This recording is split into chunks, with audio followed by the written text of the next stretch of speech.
Hello and welcome back to the Thinking Wealth podcast. Today, having not spoken to you guys or produced any podcast for around a week or so, we thought we'd do a general chat about the sort of banking system and everything else around it.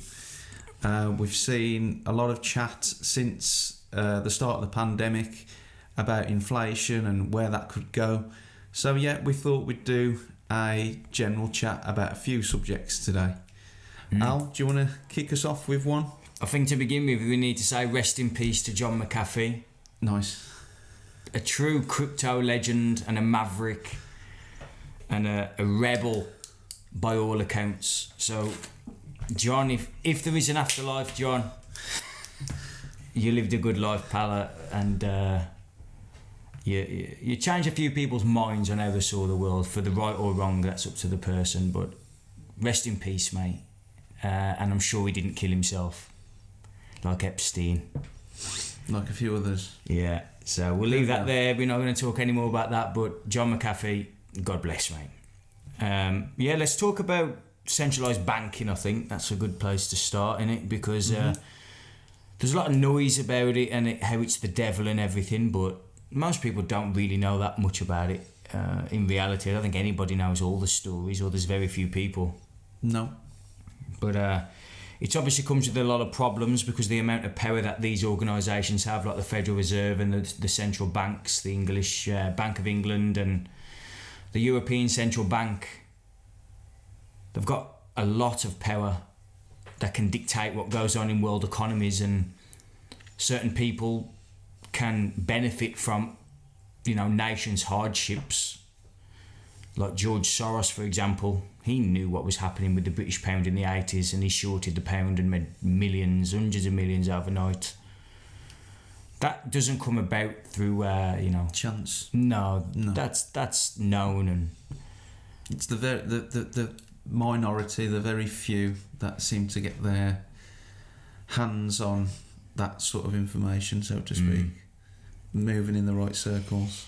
Yeah, and the reason centralised banking come about in the first place was because the markets were absolutely everywhere. There was no stability in national government. The financial markets were just a complete mess. So the reason centralised banking come about was to stabilise all that, to have a central power that could dictate interest rates and everything, and the free market didn't just take it everywhere. So that's the story. To help control it, so that it had less effect on everyday people. Yeah, basically. That's the story. Now, whether it did or not, I don't know. But that's how it sort of come about in the... I think it was Dutch to begin with, and then I think it went to the British dynasty, if you like, and then from there... we went to over to America in the late... 1800s, was it? The founding of America, 1776 or something like that, was it? And that's when it sort of took hold, I believe. And ever since then we've been living under centralised banking system, and in the last couple of years we've got DeFi, which is decentralised finance, which is rocking the boat a little. Yeah, and I think that's where you could potentially see the future of banking going. We're going to move on to inflation and other things in a moment, but yeah, that does seem to provide a solution to quite a few things. I don't know what it's going to mean for, like I say, the banking system we've been used to, the one that you've just been describing, but it seems to offer up a solution, but it seems to offer up a solution to everyone. Now, that doesn't seem to benefit the few that this current system has benefited for a long, long time, so how that all sort of plays out will be interesting to see. Because it's a complete dynamic, what's the word? Like a dynamic shift. Like people who have lived under one paradigm all their life, and this is completely different. You haven't got a Lloyd's Bank or an American bank that you can just pick up the phone and speak to somebody. This is you control everything. You've got your own keys. You've got your own everything. You find your best interest rates on a DeFi platform, and you risk your money in that platform. Yep. There's no regulation yet. We don't know what's coming. But is this the end of centralised banking as we know it? It's just a prediction, a hypothesis. We don't know, do we? No, well, no, you can't claim to know that sort of thing, can you? But No. we do seem to be coming to a head with a few things, don't we? So yeah, we'll see what happens, I suppose. Yeah. If you ever read a book, if you want to find out about like the Federal Reserve, there's a book called The Creature from Jekyll Island. I can't remember the guy's name. I'm just trying to find it for you. G. Edward Griffin, I should have remembered that. He's wrote a few others as well. The Creature from Jekyll Island, and that just goes and tells you about maybe the more hidden dark dynamics of the centralised banking system and the founding of the Federal Reserve and the powers that they have. Because essentially, who are they responsible to? Because it should be the people, but it isn't. Although it's not necessarily a private organisation, it's half private, half public. It's very grey. Yeah. You know, they're not really held to account. They can completely mess up everything they're doing and spin a propaganda story, and people wouldn't question anything. Well, it's got to be the government's within the government's remit to work alongside. They should. The central bank.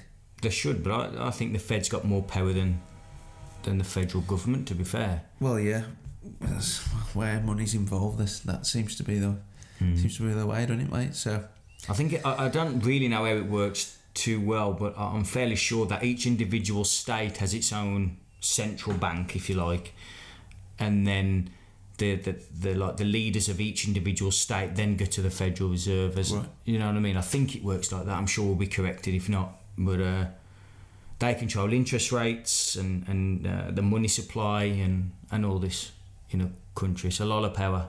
Absolutely. If they want to crash an economy, they can do it with a click of a finger. And yeah, the argument is, well, we had a recession in 2007, 2008, 2009 into 2011. I think it went into, didn't it? Pretty much, yeah. And if it wasn't, their argument, I suppose, would be if it wasn't for us printing trillions of dollars and billions of pounds, then we'd be fucked. But what isn't, and we can't ever know, is if you weren't there in the first place, would you ever got to that point? Yeah. You know, if you hadn't had all that control and manipulated for years and piss poor decision making. I mean, it's good in one sense that the governments of the world, we're going to speak for the UK government here, but it's a good job that they don't know what they're doing with the money, because if they did, we'd be in more of a fucking mess. It's because they waste that much that we're okay.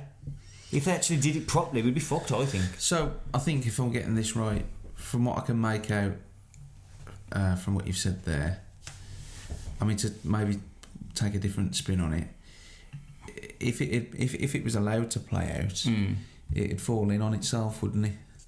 Like a deck of cards, yeah, so to speak. But because it's been there for such a long time, we don't know what the reality of life would be without a central bank, would we? We wouldn't know how we would operate or anything, because it's been there for so long. It's not a free market, is it? Yeah, the market's not dictating its own markets. So they've got the problem and the solution then, apparently. Provide a problem, then give them the solution. Yeah. Yeah, and I think that's what I believe that's what's been happening for years and years, and cycles of yeah. It's like what happens is anything in life, right? You can put this to anything, but we'll use the financial world, right? Anything that isn't allowed to correct eventually pops, and that happens all the time. So rather than just having it's like an aeroplane. You take off, and you have to keep moving the nose, don't you? So that you can then get to your destination. Yeah. If you didn't ever move your nose, which is what, if you put that into the context of the money, they won't let it correct. They won't let things deflate. So they have to keep inflating. All of a sudden, boom, and it pops, because they won't let it come down. And I suppose we could maybe now touch on the subject of cryptocurrencies and how they could be adopted to hopefully get countries out of a big mess. So in recent times we've got Greece, isn't it? We've got Spain. We've got other Portugal. Portugal, other EU nations that have gone through a really rough time. Africa, you've got mad currencies in Africa, haven't you? Zimbabwean dollars. Yeah. Where you've got notes now worth like $1 billion or $1 trillion. Yeah. So yeah, it's an interesting time, but we'll. Does cryptocurrencies provide a solution? Does DeFi, decentralised financial systems, do they provide a solution to us? It seems that there's too many people and too much money involved in this current system for that just to be allowed to happen, in my opinion. But whether there's going to be like a hybrid, it's possible, yeah. You know, I think we're moving towards a globalised currency where we'll have one currency across the world. I know a lot of the individual Western type minds don't like that. Me neither, really. I don't want it. I want small decentralised currencies all across the world, and we can trade and stuff. But you know, I can see why that would work and how that would work.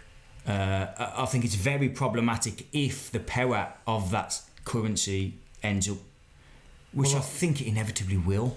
This is the problem. Just to give maybe a more political stance on that particular subject, I think everything else then goes with it as well.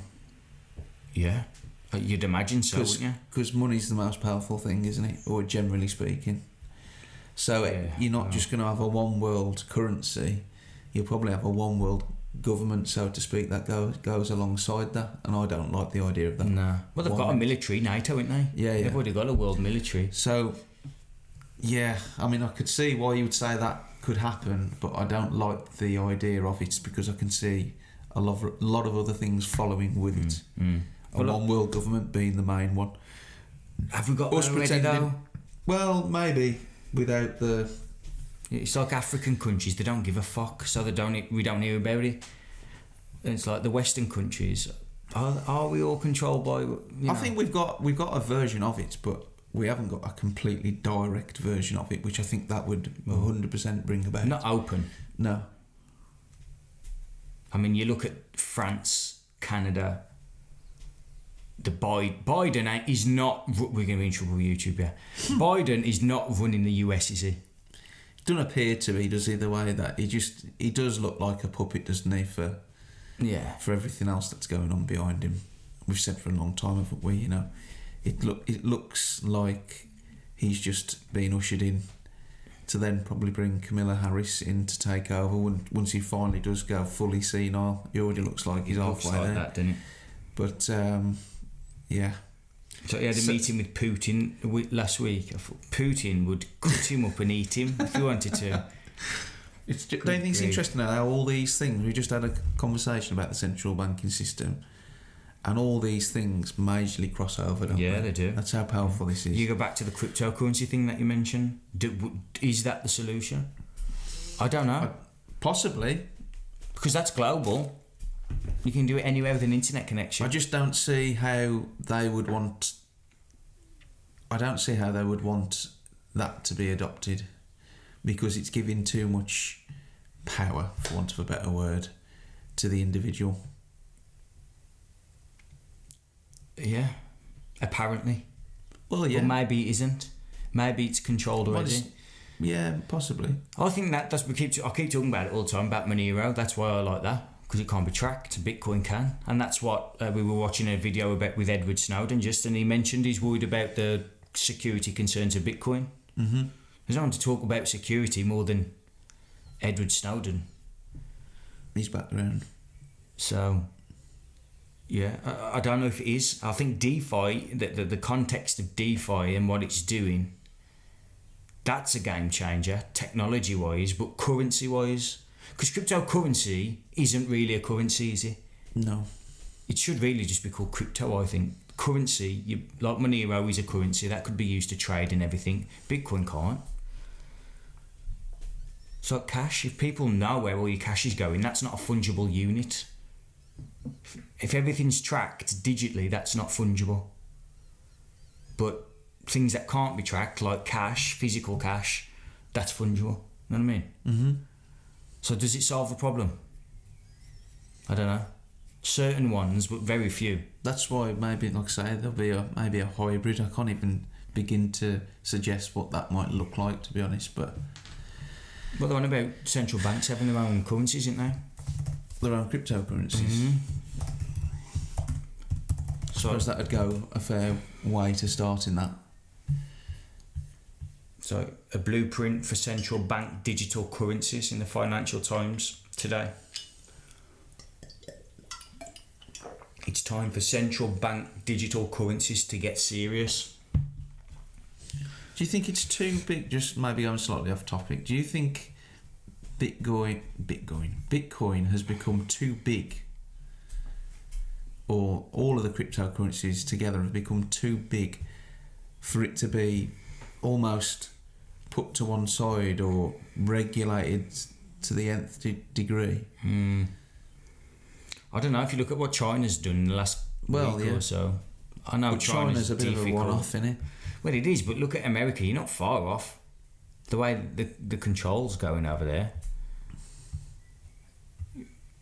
China, we have been bombarded with propaganda about China too, like how bad it is. I'm not saying it isn't bad, but, you know. But I think certain people would love the idea of China. A society like China. Safe, secure. Yeah, that sort of mentality. I couldn't think of much worse, to be honest. No. But yeah, because there's obviously, that's always the thing that gets brought up, isn't it, about cryptocurrencies, is the fact that so far it is unregulated, isn't it? Or as much as we think so, anyway, as we think it is. So has it got that big now that they couldn't regulate it too tightly? I don't know. Because there'd be imagine the uproar. Well, yeah, but I mean, look at the housing market. They regulate that often. So what, Bitcoin hit $1 trillion market cap? Well, it has done a few times. It's been up and down as ever. Yeah. That's huge, isn't it? If I'm not mistaken, I think a few months back when it did hit that recent market cap, there was more money in it than what was circulating in British pound. That's possible. I don't know. Bold statement, but I'm pretty certain that's possible, what I read. I mean, it's at 635 That's fucking big. billion today. It's what, sorry? 635 billion market cap. Yeah, that's mad, isn't it, to think it's gone down. What's that, $365 billion since I saw that? Yeah. Wow. I think the whole market cap peaked, including alts, peaked 2 trillion, didn't it, at one point? I don't think it's anywhere near that now, but, you know, there was opportunity there as well. Just a bit. Yeah. So yeah, I suppose we're going around the houses a little bit here with this topic of conversation, but you do, don't you? It's so tightly linked in it. Central banks, government policy, the state of the world. I mean, we can't have gone through a bigger change ever, mate, apart from world wars, than what we've gone through over the last 18 months in certain sectors. So yeah, I mean, jobs, unemployment, inflation, they're all tied together, aren't they? Should we talk about inflation? Yeah, because economists, like... It's another big topic of conversation, isn't it, off the back of the last 12, 18 months? Yeah, it's very hot. A lot of economists, like, they all, like, try and give real technical... examples of what inflation is, explanations of what inflation is. The easiest one I've been able to deal with and actually makes sense to me is that there's too much currency in an economy for the stuff that's in the economy. So the goods that are in the economy, there's too much money floating around there to buy them, so all the prices go up to fit the supply. Yeah, that makes sense. Do you know what I mean? Yeah. That's the easiest way I've come to understand a very basic principle of inflation. And in order to control inflation, central banks have used interest rates. So if they want to tame inflation, they'll rise interest rates a little bit. I mean, it's mad, isn't it, to think of interest rates being anything above like 1 or 2% since we've been sort of involved in business, or especially property and things like that. Yeah. I always you always find out you're like your dad or a family member or maybe an older friend that would talk of times in the 80s, 90s, Yeah. where interest rates were like, what, 15% or something mad. Yeah. Imagine having a mortgage with anything close to that, an interest rate close to that. Imagine that. Well, no, it just wouldn't work. You know, it's not... Well, this is it, innit? Again, it goes back to the start of the conversation, doesn't it? Where does this lead? Yeah. Because, I mean, we've had a conversation before starting the podcast today about that would absolutely fuck up so many people, wouldn't it, financially, if interest rates got to anywhere... No, it would the 5%, government, let alone 15%. It would the government. The government couldn't handle it. So, where do we go? Don't forget the government borrows money from the central banks. That's where they get it from.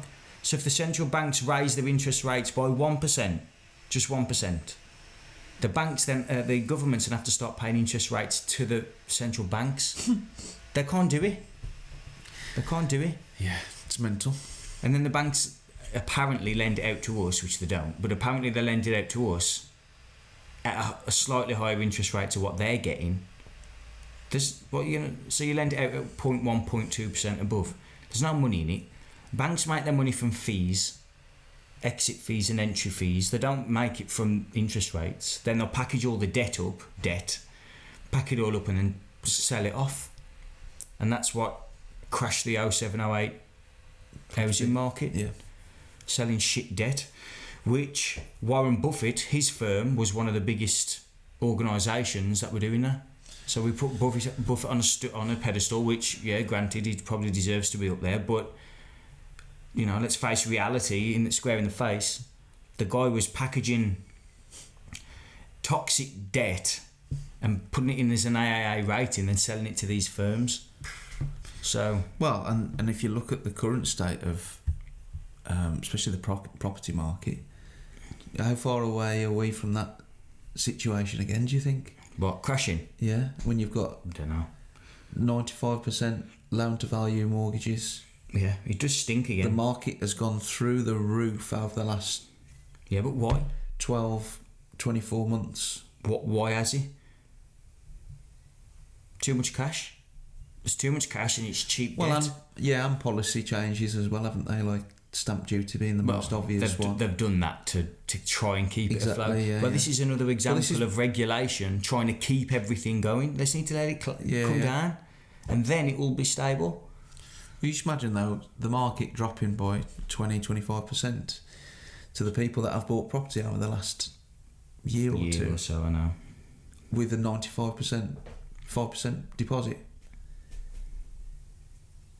It's a mess, isn't it? It's an absolute mess. But that's where I'm going to just make my money. Well, no, I get that. And it's just the smart people make money when everyone's in pain. It's just the way the world works, isn't it? Unfortunately. But it's not even unfortunate. The reality is, it's a bit Machiavellian, but the reality of life is that the stronger to the top and the weaker to the bottom, and they get eaten. You see, the eat will be eaten. Mm-hmm. Now, the enlightened people, we say, oh, you know, lovey-dovey and all this. We are animals, and the people at the top of the centralised banking system do not want to give up that. It's as simple as that. It's human nature. You know, when we put they're evil, you know, they're after everybody's money. So if you were president or prime minister, you'd be corrupt as fuck. Mm-hmm. It's just because it's against you. The system that we're in rewards psychopathy. Those who are the most psychopathic and the most brutal, generally speaking, go to the top because it's animalistic. People just don't like to hear it, but it's just true. What would the left say in response to that, do you think? Well, I couldn't give a fuck what they'd say to me. The truth's the truth, but listen, they can we can all pretend that this stuff isn't reality. Or we can deal with reality and go, right, I can make something for myself, yeah. What I might use there to sort of link that to the left side of politics is what we've seen over recent times, what's been rumoured about the Great Reset, universal basic income. Where do we see that all going? Yeah. Because that, I don't know enough about it, but I don't know how would that help How does that help by giving everybody a universal basic income? Well, it's an egalitarian worldview, so everyone's just completely Same. equal. Yeah. Everyone's as average as everybody else. I suppose at the end of that, the trade-off might be, to get them out of this mess, the trade-off might be pass over your property. And we'll give you And we'll X look amount after a you. month, yeah. Yeah, socialism. $2 to $3 grand for the next however long you're here. And I suppose it could be like a utopian idea, right? So we go, right, everyone has, nobody has any property, which is more Marxist. It's just a far left idea. No one has any property. The state will look after everyone, and everyone will get 10 grand a month. A lot of people would sign up for that.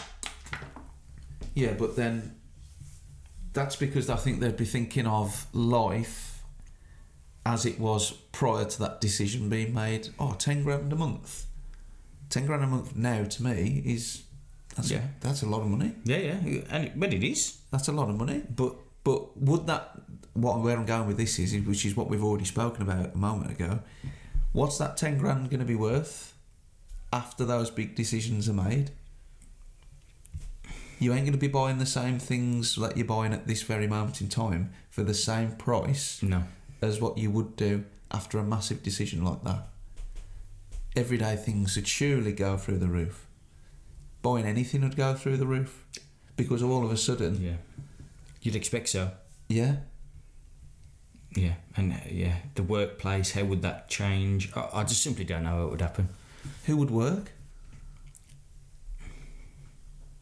I don't know. You can't answer, can you? So I don't know. I've got no idea. It's such a broad... Yeah, exactly. It's such a broad thing to speak about. I mean... The Great Reset to me is what has been labelled as... I did a video on that on my personal YouTube about like what it means, building back better. It's like, better to who? Yeah, who's deciding that? Because the people probably early 20th, late 19th century in America, they were flourishing based on pure capitalism without government interference and all that mess. Yeah, there's no one there, nothing there like that. And they were flourishing. There was that much money flowing around over there. But now, obviously, completely different. We've never seen that since. What we're operating in now is not capitalism. It is not. It's at best, it's a hybrid of crony capitalism and socialism. At best. Christ, I say that to a certain few, mate. Tell me where free market capitalism exists. We definitely don't in England because we're already fucked, I think, here. Doesn't in America. No. I don't know. What emerging nations could you point to? I'm not sure you could. I think the founding of America would have been like Adam Smith with Wealth of Nations. That is potentially the only time. Like, I think the US was an experiment in that when it was created, like an experiment of human consciousness. Like, how can that interact with one another? You know what I mean? Yeah, see how society plays out. And I think it worked, to be fair. The economic flourishing of America, it's become the world's powerhouse, Yeah, do you think it's going to get taken over anytime soon? I think it's on the cusp now, to be fair. I think the dollar is struggling. China. Yeah, China. Obviously, because we're in the West, we always have anti-Chinese rhetoric anyway, but they are powerful, aren't they? Anything you see in the shops, like toys and that, manufacturing, it's all China, isn't it? Clothes, everything. Mm. I was playing cricket the other day, somebody in the changing room had something, I think it may have been even a set of pads, and that was China. Like you say, everything seems to be Chinese, doesn't it? Yeah. And I think that's why Trump had a load of crap, man, from the media and everything, because he weren't having nothing, was he, about China, like? No. I don't know whether it was a good or a bad thing or what. But this ain't a Donald Trump thing, but he had a lot of crap from the media and everything, and you've got to look and wonder, is all that because he was standing in the way of, like, change? The global, global elites. I don't like to use that, it's too conspiracy in it, but you know what I'm saying? Yeah. Was he there in the way, whether he was meant to be or not? I don't know. Again, another one we'll never find out the answer to.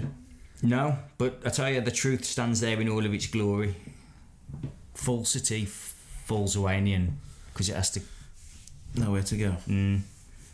So we'll see. Everything stands there. The truth always stands there in the end. Absolutely. Yeah. What else are we talking about then? We could talk about the gold standard and fiat money. Yeah, we were just looking earlier, weren't we? I think, was it Richard Nixon? Yeah. Nixon took the dollar off the gold standard. That's it. In the 70s in America. Obviously, he sat there on television and said it's for the good of everybody. Of course, because of course the every single fiat currency in the history of humanity has gone to nothing. Every single one. But this one won't, of course. Well, that's an interesting point there, isn't it? Yeah. Not a great record, is it, that, for fiat currency? No. And it goes through predictable stages. Fiat currency goes through predictable stages. It goes through the coming off the standards, going to wars to create more currency. You have to print money to pay for the war. Inflation goes up, hyperinflation, end of the currency. It's a standard process. Like it happened in Roman times. They had the printing press, but they used to like smelt the coins down so that the silver and gold that they were using, they used to put copper in them. And then the good money, the ones that they didn't smelt, got hoarded. They never spent them. So the smart people would hoard them, and the shit money, which they'd put copper in them and that, they'd be the ones that people would trade. Wow. So what happens is now we buy gold and silver as a hedge, which is the same way of what they did. We're just doing it different here. You know what I mean? Oh, that's got no copper in it, kid. Oh, no, it ain't. 99.9% pure, mate. Yeah. But nothing changes. Human beings don't change, do we? No. Well, not really. Well, technology shifts. Society changes, doesn't it? And then comes back round and... Yeah. Even fashions, the women say it, don't they? Oh, this was in fashion 20 years ago. Yeah, that's a good point. Everything comes back round all the time. I don't think we ever learn from stuff. And I think fiat's on the way back out. Yeah, none of the big ones are out. That hasn't... Like, although things obviously go through recessions and countries go through recessions, etc. Yeah. We've never had like the US dollar completely explode, have we? No. Because that's a bit of a problem if that was to ever happen. But maybe this whole conversation has been brought about because of what's happened over the last 12, 18 months and now what they're trying to do to help it recover. And maybe this is the reason why we're having the conversations that we're having today about whether there is a better way. And what will come in maybe to take over from it. Because it's looking in a state, isn't it? Yeah. It's looking in an absolute mess. Yeah. Here it is. Yeah. I've got no idea. Remains to be seen. There's far more intelligent people than me and you that have tried to figure this stuff out and ain't been able to do it. Exactly. I think the problem is the people at the top who have massive decisions shouldn't be there through intelligence and what they've achieved in their life, and they're there through who they know, how they behave, you know, how corrupt they are. And these are the people making the decisions, and this is the problem. I hear people talking on YouTube every day. I could find people with brains the size of the moon, and you've got Joe Biden as president. Do you know what I mean? Yeah. That's just logical. It's mad, isn't it, to think, yeah. There's a guy called Daniel Schmachtenberger. He's an absolute genius. The guy, one sentence, he puts into like 5 words what you'd need to use 40 words. You know, he's just someone who's mastered language and stuff. Yeah. This guy is a genius. What's his name? Daniel Schmachtenberger. And, you know, you just put Biden there and him there and be like, how? And you go to an alien would come down and look at the video. And you told him that Biden was the leader of the free world and not him. The aliens would probably just leave and go, these These are gone. It's a tragedy, man. But yeah, but Boris is the same. Aliens is a different podcast, isn't it? Aliens? Green aliens. Yeah, we'll leave that one. Yeah. Yeah, I mean, I don't know what else to say there. We've covered quite a lot in that time. Yeah, but a little less structured today, but That's all right. still worth getting on, having a chat in it. Don't matter, yeah. Don't matter, I think that was... Creates conversation, doesn't it? Yeah. And thought. All right, we'll leave it there. See you later. See you later. Bye. Bye. Bye.